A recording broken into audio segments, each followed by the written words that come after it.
O governo dos Estados Unidos enviou uma carta oficial ao governo do Rio de Janeiro lamentando a morte de policiais durante a mega-operação contra o tráfico.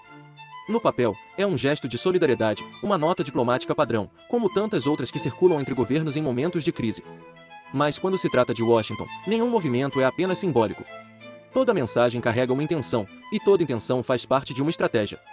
O texto, assinado pelo Departamento de Estado, expressa condolências, mas também destaca a importância da cooperação internacional no combate ao crime organizado. É justamente nessa frase que está o verdadeiro significado do documento. Os Estados Unidos nunca se limitam a oferecer condolências, oferecem influência. A carta chega em um momento sensível, quando o Rio de Janeiro virou manchete internacional por causa da maior operação policial dos últimos anos. E ao mencionar cooperação, Washington sinaliza algo muito mais profundo, o interesse em participar, direta ou indiretamente, das políticas de segurança que afetam não apenas o Brasil, mas toda a América Latina. O narcotráfico, para os americanos, não é um problema brasileiro, é uma questão estratégica continental. Cada rota de drogas, cada facção, cada grupo armado é visto como parte de um tabuleiro geopolítico que envolve fronteiras, portos e fluxo financeiro. A Carta de Solidariedade é, portanto, também uma mensagem de aproximação. Os Estados Unidos se colocam à disposição, e essa disponibilidade é sempre acompanhada de contrapartidas. A história mostra que, quando Washington se oferece para ajudar, o custo raramente é baixo. A diplomacia americana opera com a lógica do interesse, e o Brasil, especialmente em momentos de instabilidade, sempre atrai a atenção de quem deseja expandir influência na região. O texto da carta, ainda que protocolar, desperta uma pergunta incômoda: será que o interesse é genuinamente humanitário ou estrategicamente político? O timing da comunicação é perfeito demais para ser coincidência. No momento em que o governo federal enfrenta críticas pela condução das políticas de segurança, a voz americana chega como um lembrete de que o mundo está observando e avaliando. O gesto de solidariedade, portanto, é também uma forma de marcar presença. Um recado sutil, mas claro: os Estados Unidos estão atentos, e se o Brasil quiser apoio, esse apoio terá condições. No próximo bloco, eu vou te mostrar como Washington enxerga o Brasil dentro da sua política de segurança continental e por que o caos do Rio de Janeiro é mais importante para os americanos do que parece à primeira vista. Antes disso, deixa o like, se inscreve no canal e comenta: você acha que esse gesto foi solidariedade verdadeira ou o primeiro passo de uma estratégia maior? Para entender o significado real da Carta Americana ao governo do Rio, é preciso olhar além da diplomacia e enxergar o contexto geopolítico que a cerca. O Brasil ocupa uma posição estratégica na política de segurança dos Estados Unidos, e isso não é de hoje. Desde os anos 1970, Washington acompanha com atenção o avanço do narcotráfico na América Latina porque sabe que ele não é apenas um problema policial, mas um instrumento de poder. As rotas de drogas moldam alianças, corrompem governos e financiam conflitos. E o Rio de Janeiro, com seus portos, acesso marítimo e conexões financeiras, é uma das peças mais valiosas desse tabuleiro.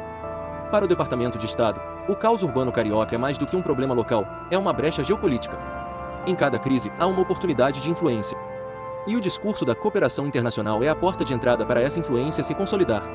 Os Estados Unidos dominam há décadas o modelo de assistência tática e de treinamento policial na América Latina. O que começa como oferta de apoio técnico rapidamente se transforma em presença operacional. Foi assim na Colômbia, no México e, em menor escala, no Peru. A justificativa é sempre a mesma: ajudar no combate ao crime organizado.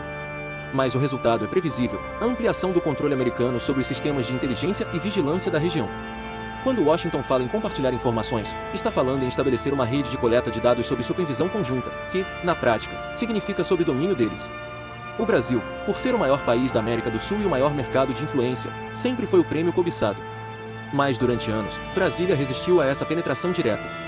Agora, com o Rio de Janeiro mergulhado em operações violentas e o governo federal enfrentando críticas pela falta de coordenação, o terreno está fértil para um novo tipo de aproximação.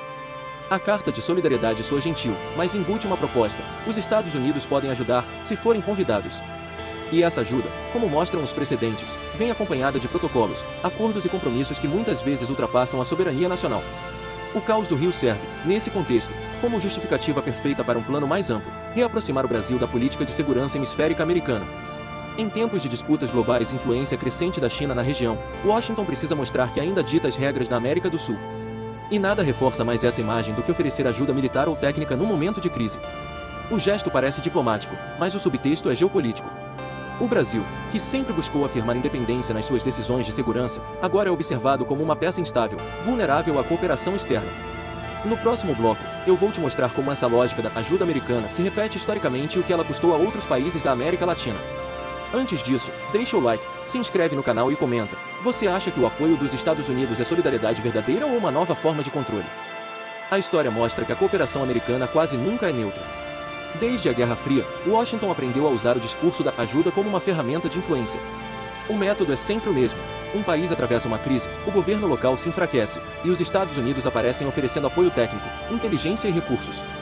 O que começa como parceria termina com dependência. Foi assim na Colômbia, com o Plano Colômbia, nos anos 2000.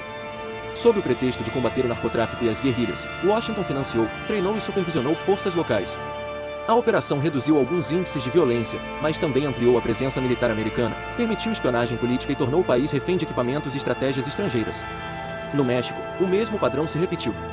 A Iniciativa América, criada para fortalecer as instituições, resultou em anos de cooperação que ampliaram a influência dos Estados Unidos nas forças de segurança mexicanas. Os cartéis continuaram a existir, mas o Estado mexicano perdeu parte do controle sobre seus próprios mecanismos de vigilância. A ajuda americana é um pacote completo, vem com recursos, mas também com condições. O que está em jogo não é apenas dinheiro, mas acesso. Quando Washington se oferece para compartilhar inteligência, também passa a coletar informações. Quando fornece equipamentos, define protocolos. E quando propõe treinamento, exporta ideologia. O Brasil, por enquanto, ainda mantém certa autonomia. Mas a carta enviada ao Rio de Janeiro traz todos os sinais de uma aproximação clássica, solidariedade formal, convite implícito à cooperação e narrativa de enfrentamento conjunto. O que parece simples empatia é, na prática, um teste de terreno. Washington quer saber até onde pode avançar sem resistência. E a resposta depende da reação do governo federal e da opinião pública. Quanto mais o Brasil demonstrar fragilidade institucional e falta de coordenação interna, mais justificativa dá para a entrada de parceiros internacionais. A história da América Latina é um catálogo de intervenções veladas. Do apoio a regimes durante a ditadura à presença em operações antidrogas, o padrão é previsível, o problema é local, a solução vem de fora, e o resultado é perda de soberania. E agora, com o Rio de Janeiro novamente em crise, o enredo pode se repetir. O discurso da cooperação soa nobre, mas por trás dele há uma estrutura de poder que se mantém há décadas. A Carta dos Estados Unidos não é apenas um gesto de condolência. É um lembrete de que, no mundo da diplomacia, quem oferece ajuda também define as regras do jogo. No próximo bloco, eu vou te mostrar como esse gesto aparentemente simples já começa a gerar efeitos políticos dentro do Brasil, especialmente entre o governo federal, o estado do Rio e a oposição. Antes disso, deixa o like, se inscreve no canal e comenta. Você acha que o Brasil deve aceitar essa ajuda dos Estados Unidos ou resistir para preservar sua soberania? A Carta dos Estados Unidos ao governo do Rio de Janeiro não é apenas um gesto diplomático isolado, é um movimento que reverbera em Brasília. A reação dentro do governo federal foi imediata e dividida. Enquanto o Ministério das Relações Exteriores tratou o comunicado com cautela e buscou enquadrá-lo como um gesto de solidariedade legítima, setores do Planalto viram nele uma mensagem velada de interferência. O problema é que o Brasil vive um momento político sensível, e qualquer sinal de apoio internacional pode ser interpretado como crítica indireta à condução interna. A operação no Rio de Janeiro já havia exposto fissuras entre o governo estadual e o federal, e agora a entrada simbólica dos Estados Unidos amplia o desconforto. O gesto americano coloca o governo em uma posição delicada, se agradece publicamente, reforça a imagem de dependência, se ignora, corre o risco de parecer indiferente ao apoio internacional. É um jogo de percepção, e nesse jogo quem define o enredo é a narrativa. A carta deu à oposição um novo argumento. Políticos críticos ao governo federal começaram a usar o gesto dos Estados Unidos como prova de que o Brasil perdeu o respeito internacional e de que a falta de coordenação na segurança nacional abriu espaço para interferências externas. A oposição transforma a solidariedade americana em símbolo de fraqueza institucional. Já aliados tentam enquadrar o episódio como um reconhecimento do esforço brasileiro contra o crime organizado. Mas o que está realmente em jogo é o controle da narrativa sobre soberania. A presença dos Estados Unidos, mesmo que apenas diplomática, reativa fantasmas históricos. O Brasil sempre oscilou entre a busca por autonomia e a necessidade de apoio externo, e agora esse dilema volta à tona com força. Nos bastidores do Itamaraty, a avaliação é clara, o timing da carta foi politicamente calculado. Enviada no auge das operações e no meio de uma avalanche de críticas internas, a mensagem americana serviu como lembrete de que, num mundo interconectado, nenhuma crise é apenas doméstica. E isso tem um peso simbólico enorme. Para o governo federal, que tenta controlar o discurso de soberania e de independência diplomática, a mera menção dos Estados Unidos já gera desconforto. E para o governo do Rio, pressionado pelos resultados da operação, o gesto vem como alívio político. A carta é usada como selo de legitimidade internacional, uma forma de dizer que o mundo reconhece o esforço das forças de segurança. Assim, um simples comunicado se transforma em peça de propaganda para ambos os lados. Brasília reage com cautela, o Rio tenta capitalizar e Washington observa. No próximo bloco, eu vou te mostrar o que esse episódio revela sobre o papel do Brasil no cenário internacional e por que o que parece solidariedade pode ser, na verdade, o primeiro movimento de uma nova estratégia americana na América do Sul. Antes disso, deixa o like, se inscreve no canal e comenta. Você acha que o gesto dos Estados Unidos fortalece o Brasil ou expõe nossa dependência política? O gesto diplomático dos Estados Unidos é um lembrete de que o Brasil nunca esteve sozinho no tabuleiro mundial, mas estar acompanhado nem sempre significa estar livre.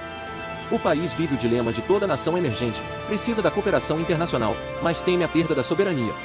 E o episódio da Carta ao Rio de Janeiro expõe essa tensão com clareza. A solidariedade americana vem embalada em linguagem cuidadosa, mas o subtexto é pragmático. Washington não age por compaixão, age por cálculo. Em meio à crise no Oriente Médio, a pressão da China na América Latina e a instabilidade crescente em países como Venezuela e Equador, os Estados Unidos enxergam o Brasil como peça fundamental para equilibrar a região. A ajuda, portanto, não é gratuita. É uma forma de reaproximar Brasília de sua órbita de influência, em um momento em que a diplomacia brasileira tenta se afirmar como voz independente. A carta ao governo do Rio é mais do que um gesto de empatia, é um ato de posicionamento. Um lembrete de que o caos interno brasileiro também é um problema estratégico global. Quando o crime organizado desafia o Estado e as ruas do Rio se transformam em campo de guerra, o impacto ultrapassa fronteiras. As facções não operam sozinhas, estão conectadas a redes internacionais de tráfico, lavagem de dinheiro e contrabando de armas. Washington sabe disso e usa essa conexão como justificativa para oferecer apoio técnico. É o tipo de argumento que soa altruísta, mas que abre espaço para uma presença cada vez mais profunda. Hoje é uma carta. Amanhã, podem ser acordos, bases de inteligência, missões conjuntas. A fronteira entre solidariedade e estratégia é tênue, e o Brasil, se não tiver clareza, pode atravessá-la sem perceber. O episódio também revela algo sobre o próprio país, a fragilidade institucional que transforma crises internas em oportunidades externas. Enquanto Brasília e o Rio de Janeiro disputam narrativas, o mundo age. O Brasil, mais uma vez, reage. A soberania se enfraquece não apenas quando forças estrangeiras entram, mas quando o próprio Estado perde a capacidade de agir sozinho. E é isso que está em jogo. A Carta dos Estados Unidos não é apenas um documento, é um espelho. Mostra como o país é visto lá fora, instável, dividido, vulnerável, mas ainda estratégico demais para ser ignorado. O futuro depende da resposta que o Brasil dará agora. Se aceitar a cooperação, precisa fazê-lo com consciência e limites claros. Se recusar, precisa provar que consegue enfrentar o próprio caos. Nenhuma dessas escolhas é simples. E talvez esse seja o maior desafio, entender que, em política internacional, até os gestos mais gentis têm preço. Se você chegou até aqui, é porque ainda acredita que o Brasil pode ser soberano de verdade. Então deixa o like, se inscreve no canal e compartilha esse vídeo, porque compreender o que está por trás da diplomacia é o primeiro passo para não ser governado por ela. A carta pode ter vindo de Washington, mas a resposta precisa vir daqui, do povo que ainda acredita que o Brasil deve decidir seu próprio destino.